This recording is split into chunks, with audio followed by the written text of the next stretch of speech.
Hi everyone and welcome back to another video from Jacob's Badminton. Today we're going to be doing the second shot from our cross-court net series. If you haven't seen our first video, go back and have a look.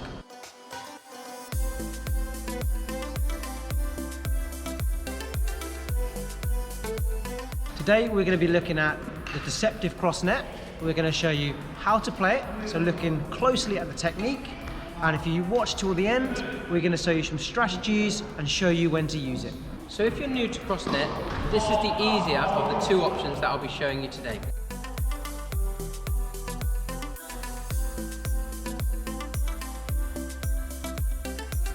The shot is very similar to the early cross net in our first video, from shuttle to shuttle.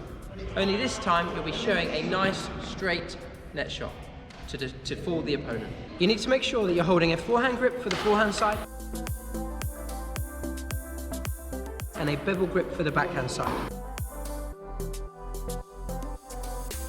This shot should be roughly taken at chest height or just below the white tape on the net.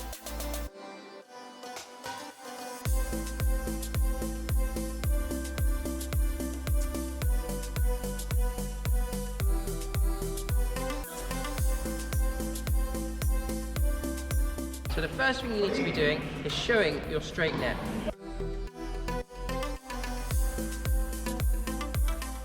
And then as you're coming in to play your straight net, you then need to guide the shuttle cross court by rotating your wrist.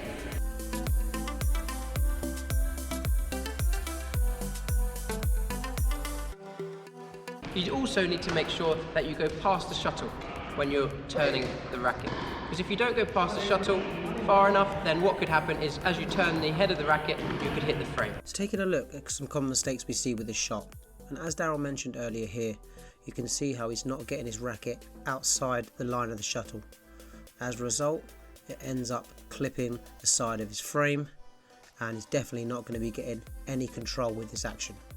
And if you look at this angle here, you can see how sometimes even when he does manage to get it with the strings, it's going to pop up in the air because he's catching it with the outside, and this draws it a little bit higher into the air, giving us less control. So another mistake we see is players that turn it too early, and what this does, as you can see here, it means it doesn't look like a straight net for that long. This makes it a little bit more easy for our opponent to read what we're going to play, and it means we get less deception as we hit it. So if you look here, I'm easily able to read what he's going to do and anticipate, and I can come in early and flick it down the line. And by making it more predictable and easy to read, it opens up his side of the court.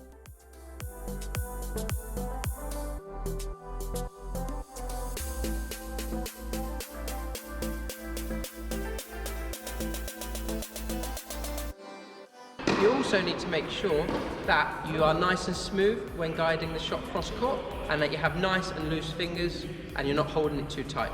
If you do hold it too tight and you're a bit bouncy, the shot could go anywhere, too high, too low, or out. Taking a look at the first of our two deceptive cross nets in the game situation, you'll see Daryl is taking the shuttle early, is on balance and in a good position.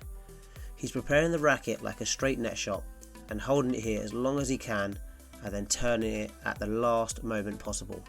The longer you can show the net shot, the more likely you are to catch your opponent out and send them the wrong way. So now we're doing the more advanced cross net. I call this the double action cross net.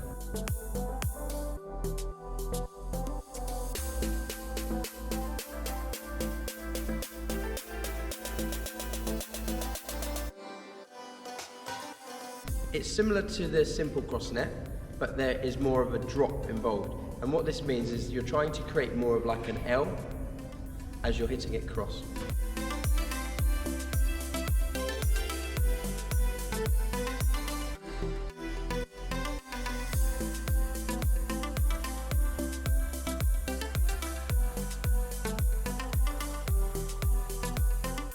The reason why we do this drop is to try and get the opponent to split early to ruin their rhythm.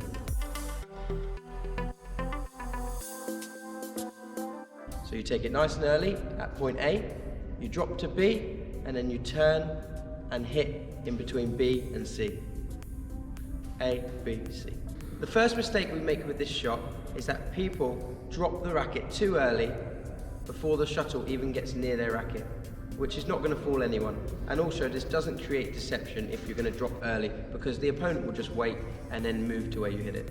Another common mistake that people make is that they do too big a drop. For example, when they're taking the net nice and early, they drop the racket really low near the ground, which is a big drop, and then they try and turn it cross. This is not deceptive, as it gives the opponent time to wait and realise what you're doing, and also it's very easy to see that you're going to change the shot you're going to hit.